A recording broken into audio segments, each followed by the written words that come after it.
juiz Sérgio Moro decidiu transformar em realidade o que era uma piada, criar o Juízo Universal de Curitiba. Ele decidiu processar Rodrigo Tacla Duran, que vive na Espanha, porque é cidadão espanhol.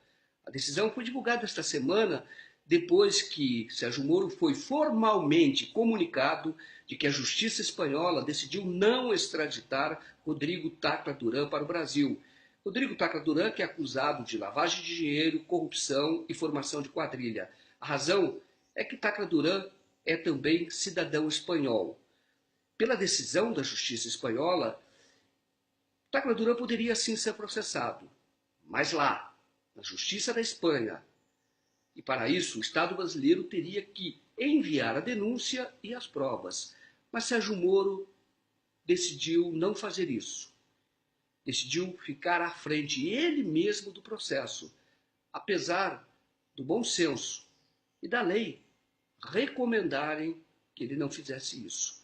Segundo uma nota publicada na coluna Radar da revista Veja, Moro e o Ministério Público sabiam que Tacla Duran, que é doleiro conhecido na Grande São Paulo, operou para várias empreiteiras, teve negócio, teve contrato com a esposa do juiz, Rosângela. Só isso seria suficiente para que o juiz se declarasse impedido por suspeição de continuar à frente do caso. Mas ele decidiu continuar. E Tacla Duran quer falar, diz que tem muito o que falar, mas não quer falar para Moro. Segundo a coluna Mônica Bergamo, Tacla Duran recebeu uma proposta de delação premiada, mas recusou. Quem fez a proposta foi um amigo do juiz e de Rosângela, padrinho de casamento dos dois, Carlos Zuccolotto Júnior. Segundo Tacla Duran disse, e a coluna Mônica Bergamo registrou, Zuccolotto pediu dinheiro por fora para que a delação fosse feita em condições favoráveis. Dinheiro por fora é propina. Uma indicação de que Tacla Duran tem mesmo muito o que falar foi dada numa entrevista a 2 jornalistas do El País. Veja o vídeo.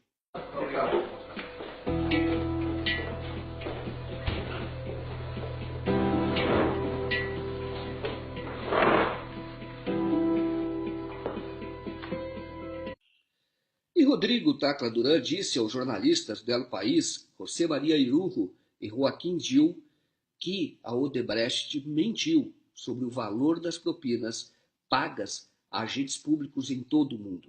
La constructora brasileña Odebrecht pagó 788 millones en coimas, en comisiones ilegales, según el acuerdo que ha firmado con Estados Unidos, con Brasil y con Suiza. ¿Cree usted que esta cantidad es real, que es correcta o fue superior? Superior. En mi trabajo como abogado en la defensa supo que en el Banco AOB de Antigua ya habían pagado $1.000 millones. Y después en el Minor Bank Antigua han movimientos de 1.6 mil millones de dólares. Entonces, mínimo de 2.6 mil millones de dólares fueron pagos a través de este sistema de Odebrecht. E Tacla Duran sabe o que fala. As propinas eram pagas através do escritório de advocacia dele, através de contratos fictícios, segundo a denúncia do Ministério Público, e também através de empresas controladas por Tacla Duran. Muito parecido com o que fazia Alberto Youssef. Os jornalistas espanhóis quiseram saber a quantas pessoas as construtoras lideradas pela Odebrecht pagaram propina. ¿A cuántas personas sobornó la constructora en el mundo? No hay un número exacto, pero al que saltó al público ya por las colaboraciones en Brasil, que es un número muy grande, yo creo que todo el mundo son más de 1.000 personas, en toda la administración pública, ¿no? En general, todos os níveis. E Tacla Duran disse aos jornalistas espanhóis aquilo que nós já sabemos. A Odebrecht pagava propina, ajudava no marketing político e, em troca, ficava com obras públicas. ¿Qué ofrecía la constructora brasileña a los candidatos, funcionarios, jefes de Estado y jefes de gobierno en distintos países de Latinoamérica? ¿Qué era lo que les ofrecía para conseguir las obras en estos países? ¿En qué consistía la trama corrupta de Odebrecht? En muchos casos esto ya empezaba desde la candidatura de estas personas, donde eran ofrecidos desde la financiación de campaña al marketing político, obras, plan de gobierno y financiación de esas obras que iban a ser presentadas como plan de gobierno a las eleições. O próximo trecho da entrevista é talvez o mais interessante. Rodrigo Tacla Duran teve a prisão decretada por Sérgio Moro em novembro de 2016. Mas, segundo disse aos jornalistas, ele já colaborava com a justiça americana desde maio de 2016. ¿Está usted colaborando con las justicias de Estados Unidos y de España? Sí, con Estados Unidos desde mayo del año pasado y España desde el año pasado también, pero final del año.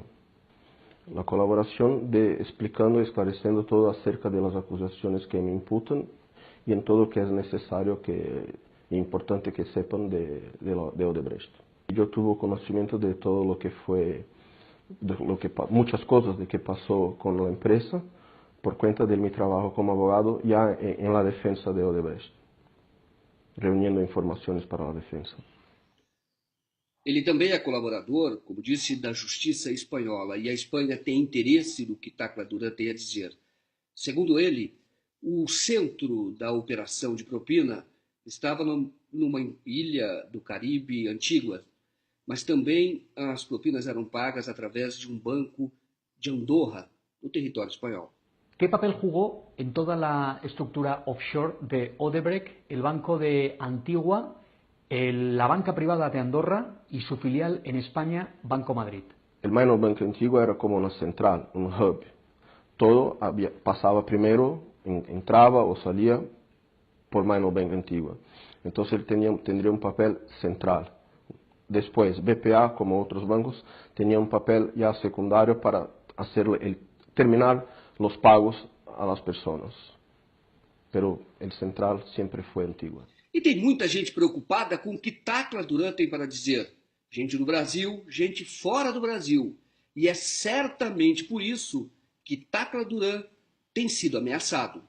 ¿Tiene usted miedo a ser extraditado a Brasil? ¿Ha recibido amenazas usted o su familia durante su estancia en Estados Unidos o durante su estancia en España?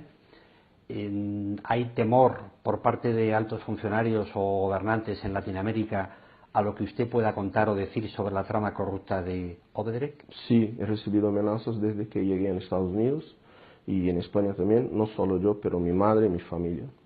Eso ya fue, yo ya he hecho una denuncia aquí en España y comuniqué a las autoridades americanas cuando estaba en Estados Unidos. Por redes sociales y por llamadas telefónicas, exigiendo o sugiriendo que yo me quedara callado. Sin duda, eso puede afectar a muchas personas poderosas en el mundo.